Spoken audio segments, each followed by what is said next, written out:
দেখো আজকে সন্ধ্যাবেলা পেঁয়াজি বানাবো। হঠাৎ করে কর্তামশাই বললো যে একটু পেঁয়াজি করো।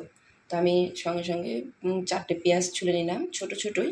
3টে পেঁয়াজ একদম ছোটো আর একটা মিডিয়াম।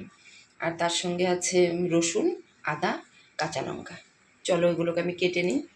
তারপর একদম সহজ পদ্ধতিতে করব। ঘরে কিচ্ছুই নেই, ধরতে গেলে কিছুই নেই, তো যা আছে তা দিয়েই করব। চলো চলো আগে এগুলোকে কেটে নিই।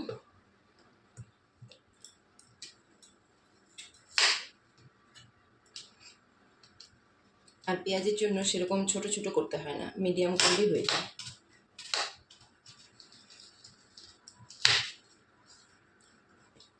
আসলে আমি চাকু দিয়ে কাটতে পারি না, আমার চাকু দিয়ে একদম কাটার অভ্যেস নেই।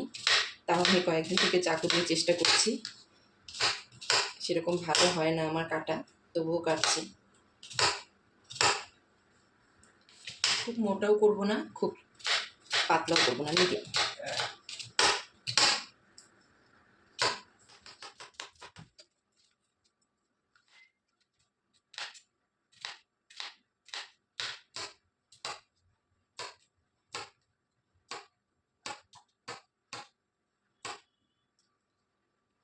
রসুনগুলো একদম কুচি কুচি করে নেব, যেরকম লঙ্কা কুচি করেছি সেরকমই রসুনগুলো একটু কুচি কুচি করে নেব।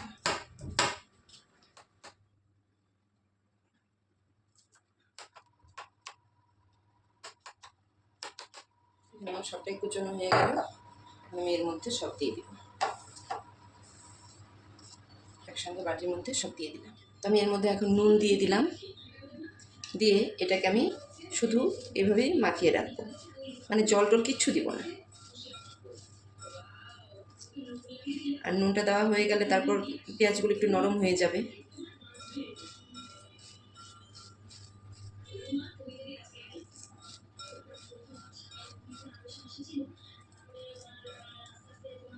চলো এটাকে আমি 10 মিনিটের মতো ঢাকা দিয়ে রেখে দেব। 10 মিনিট হয়ে গেল, এটাকে আমি খুলে নেব। দেখো পেঁয়াজগুলো কীরকম জল জল হয়ে গেছে। 10 মিনিট 5 মিনিটের মতো ঢাকা থাকলে এগুলো একটু জল জল হয়ে যাবে, আর অনেকটা নরম হয়ে গেছে। এর মধ্যে আমি এখন দিয়ে দিলাম হলুদ, কালো জিরে, আর আমরা যেহেতু একটু মিষ্টি খেতে ভালোবাসি তাই এর মধ্যে দিয়ে দেবো একটু চিনি। তোমরা এটা স্কিপ করলে করতে পারো, কারণ অনেকেই মানে চিনিটা বা মিষ্টিটা পছন্দ করে না, কিন্তু আমরা পছন্দ করি, তো সেই জন্য অল্প চিনি দিয়ে দিলাম। পরে আছে ময়দা, ময়দা দিয়ে দিব।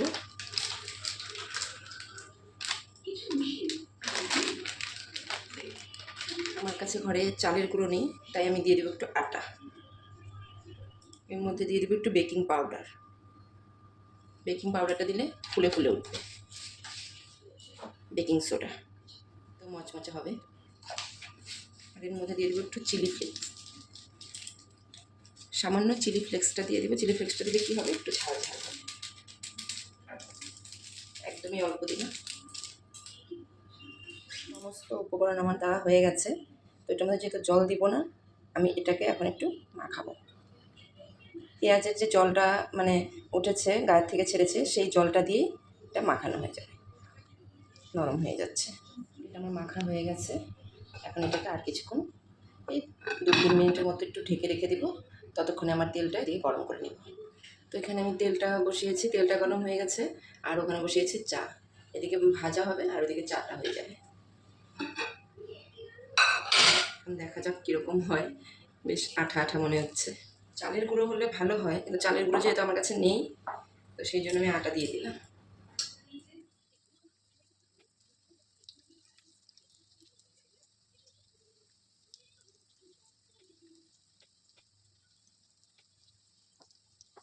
গ্যাসটাকে একদম বাড়াবো না, মানে একদম কম করে দিয়ে এটাকে আস্তে আস্তে ভাজবো, কারণ ভেতরটা ভালো করে ভাজাও হবে। তো চলো আমি তোমাদেরকে একদম ভেজে রেডি করে তারপর তোমাদের সঙ্গে শেয়ার করি আবার কীরকম হলো।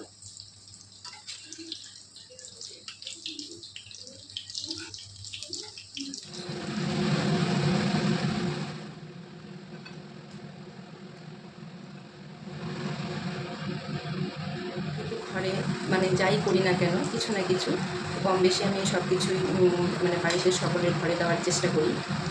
তো আজকে যে পকোড়াটা করছি সেটা আমি কারো ঘরেই দিব না, কারণ হচ্ছে আজকে সবাই নিরামিষ খাচ্ছে, আর এটা যেহেতু পেঁয়াজ দিয়ে করা তাই কেউ খাবে না। ওই জন্য কারো ঘরে দিব না, কিন্তু আমরা শুধু নিরামিষ খাচ্ছি না, তাই আমাদের জন্য করা হচ্ছে এটা। আমার এখানে কমপ্লিট, দেখো